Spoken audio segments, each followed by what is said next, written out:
एक ही बात छिपी हुई है कि आपको लोक मंगल के लिए कुछ महत्वपूर्ण कदम बढ़ाने चाहिए, कुछ महत्वपूर्ण कदम बढ़ाने चाहिए। आज लोगों को विचार देने की बेहद ज़रूरत है, जीभ खोलनी पड़ेगी। हर आदमी कितना भूला हुआ और भटका हुआ आदमी, हर दिशा में जहाँ कहीं भी आप देखिए आदमी के भटकाव का ठिकाना नहीं। पहले आदमी जब जंगली था, आदिमानव था, तब कम से कम प्रकृति के साथ में लड़ाई झगड़ा नहीं था। जितनी सीमित जानकारी थी उससे उसको सही जानकारी थी। लेकिन आज तो आदमी ने जानकारी बहुत इकट्ठी कर ली है, लेकिन सारी जानकारियाँ गलत गलत गलत, पूरी तरीके से आदमी इस गलती के भटकाव में आ गया है। इसका चिंतन प्रगतिशील तब सुना जाता है, प्रगतिशील है।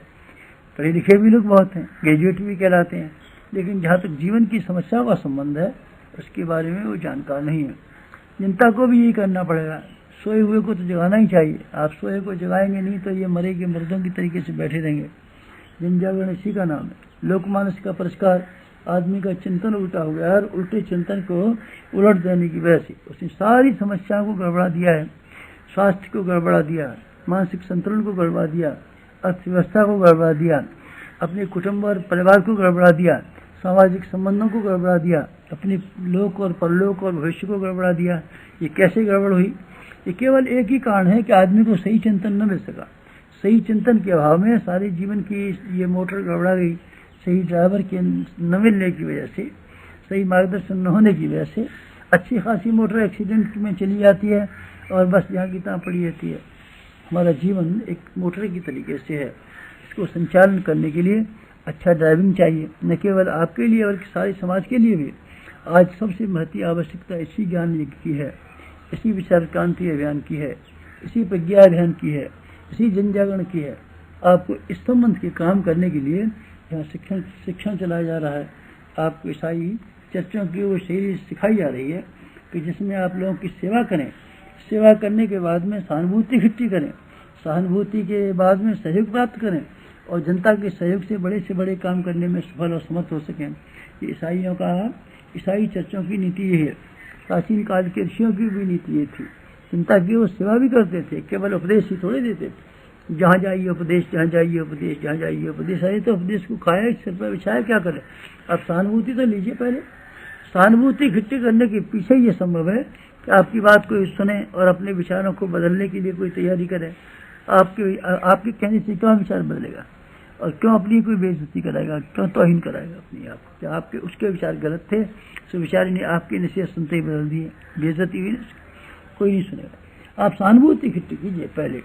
सहानुभूति इकट्ठी करने के लिए सेवा के क्रम यहाँ बनाए गए हैं। आपको इसके अलावा भी पहले बताए गए थे। साइड प्रोजेक्टर चलाने की बात कही गई थी। घर में जाइए, घर में जन जागरण का संदेशा सुनाइए, युग बदल रहा है इसकी बात कहिए। आपको इससे पहले भी बताया गया था कि आप कभी साइकिल से संगीत बजाते हुए निकल पड़े, 2 या 4 की टोली में निकल पड़े, फिर देखिए क्या मजा आता है। पिकनिक के लिए घर से निकलते हैं, इससे बेहतरीन पिकनिक कुछ हो ही नहीं सकती। तीर्थ यात्रा की बाबत हमने आपसे कहा है कि आप तीर्थ यात्रा की तैयारी करें और बाहर जाने की तैयारी करें। आपको बोलना सीखें, संभाषण सीखें, लोगों से बातचीत करें, ऐसी बातचीत करें जो आप दूसरे आदमी में प्रभाव डाल सकें वगैरह। ये बातें आपको यहाँ सिखाई जा रही हैं।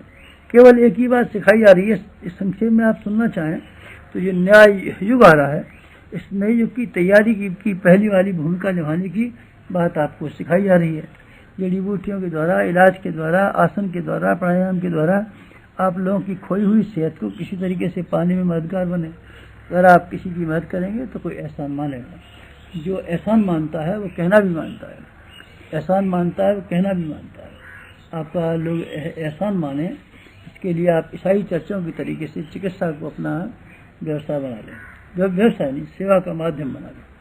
चिकित्सा में हमारे यहाँ आसन और प्राणायाम की भी चिकित्सा आती है, आप इनको बना लें। स्वास्थ्य के नियमों की बात करें, खेल कूदों की बात करें, जिससे जनता के स्वास्थ्य का संवर्धन होने का तरीका निकल आवे।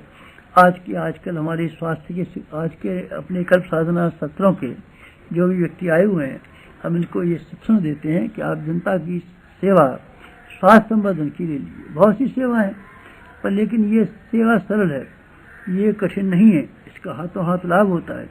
तुरंत इससे आदमी की समस्याओं के समाधान हो जाते हैं। स्वास्थ्य की सेवा के लिए और आपको व्याख्यान कथाओं के माध्यम से। ये आजकल का जमाना बच्चा है, ये कोई प्रौढ़ समाज नहीं है हमारा।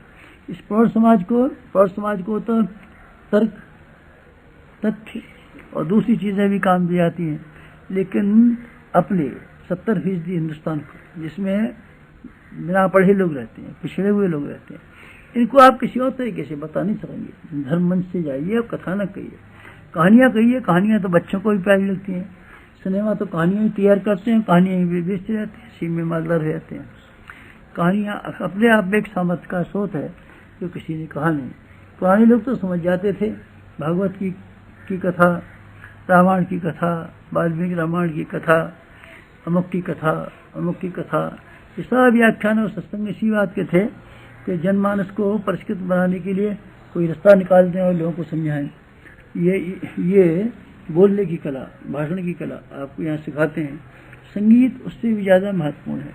हृदय का स्पर्श करने के लिए, भावना का स्पर्श करने के लिए अगर कोई चीज़ आती है तो संगीत आता है।